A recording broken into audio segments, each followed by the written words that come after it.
آمریکا امروز چند سفارتخانه داره در دنیا؟ 196 کشور در دنیاه و بسیاری کشورها هم سفارتخانه نداره. اگر آمریکا به 196 کشور سفارتخانه داره، سفارتخانه آمریکا چه کار میکنه؟ یک ویزه میده. یک ویزه. چقدر مراجعین داره این سفارتخانه ها؟ اندک، معدود. سفارتخانه محمد رسول الله چقدر هست؟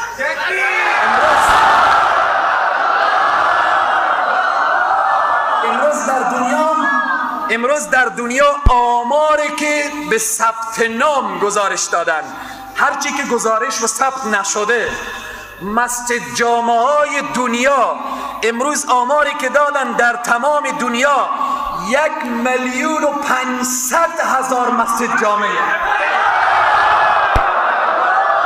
1,500,000 سفارتخانه از محمد رسول الله است. این سفارتخانه های محمد رسول الله چی وظیفه دارن؟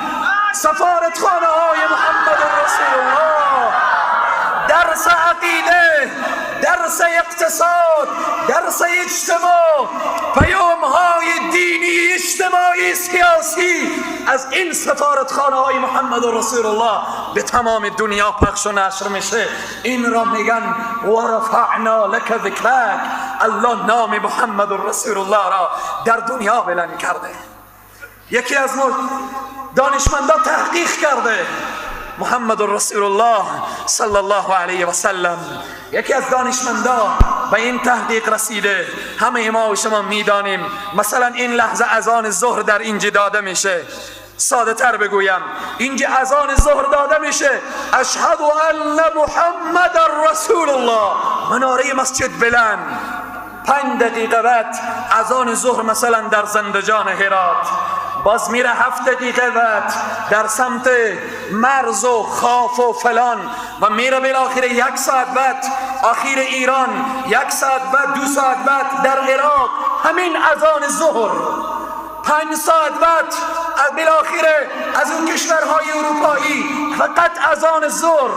امروز به این نتیجه رسیدن که به تمام کره زمین 1 لحظه این ندا خاموش نیه، اشهد ان محمد رسول الله.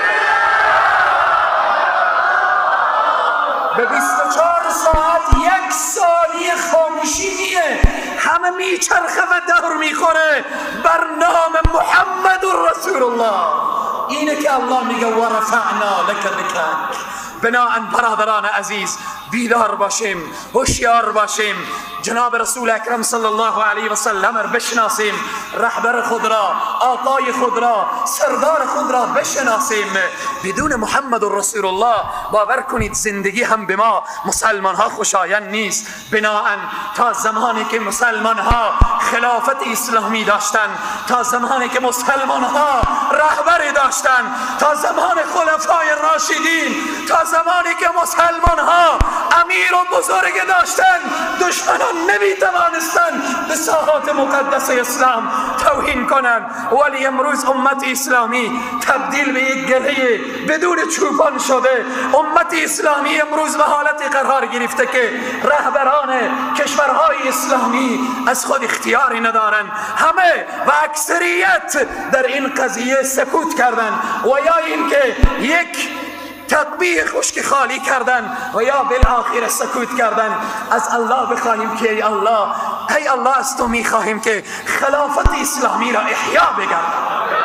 ای الله بر ما یک رهبر و یک آقا و یک سردار، یک طلحه و زبیری، یک عمر بن عبدالعزیزی، یک خلاصه شخصیت و رهبری بفرست که جواب دندان شکن با اوباما و پیروانش بدهد. بناهن سروران عزیز و بزرگوار، سروران عزیز، چه کار باید ما بکنیم؟ توهین هست، توهین هم میشه، 10 بار دیگه میشه. وسط هفته 3 روز قبل فرانسه باز به رسول الله کریکاتور میکشه. 3 روز قبل آمریکا اونجا فیلم میسازه، آلمان خواهش کرده که فیلم رو بده که ما در سینماها بندازم.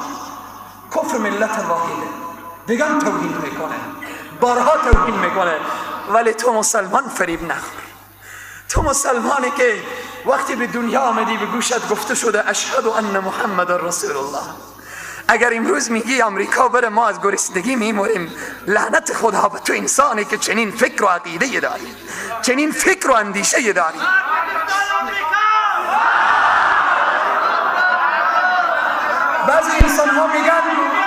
بعضی انسان ها میگن اگر نیروهای کثیف آمریکایی از افغانستان بره خیلی کشتار میشه.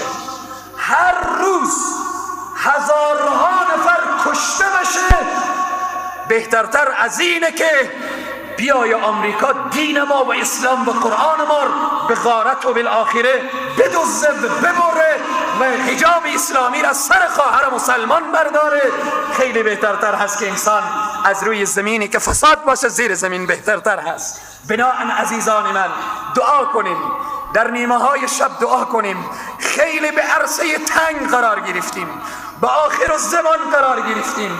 من میدانم او انسانهایی که در هفته‌ای که لغو کنسرت شد رفتن پیش باداران خود آمریکا و بالاخره خارجی‌ها و اینها شکایت کردن. شرم به تو مسلمان، شرم به تو مسلمان که بری پیش آمریکا گردن کج کنی. شرم برای تو مسلمان که اسم تو هم مسلمانه، گوش به فرمان دشمنان الله و رسول الله باشی. شرم برای تو انسانی که بالاخره بری تو به خاطر موسیقی که حرامه خور به دامن کفر بندازی. چه کار میکنه کافر؟ آمریکا چه کار میکنه؟ خیلی کاری بکنه ما را میگیره، تکه تکه میکنه، ولی میتونه ما را از سرزمین خدا، ما را از رحمت پروردگار ما را نیست و نابود کنه؟ هرگیز نخواهد کرد. ولی این را به صراحت کامل میگم، آنهایی که غلامی و بردگی یهود و نصارا داره، برادر و خواهر عرض میکنم، زاری میکنم، گریه میکنم، رها کن دشمنان الله و رسول الله، رها کن. اگر رئیس جمهوری، اگر وزیری، اگر پارلمانی، اگر اردویی، اگر پلیسی، تو را به خدا قسم میدم اگر میخوایی سرفراز دنیا و آخرت بشی، غلامی و بردگی یهود و نصارا رها کن که محمد رسول الله به صحرای محشر از تو شکایت خواهد کرد.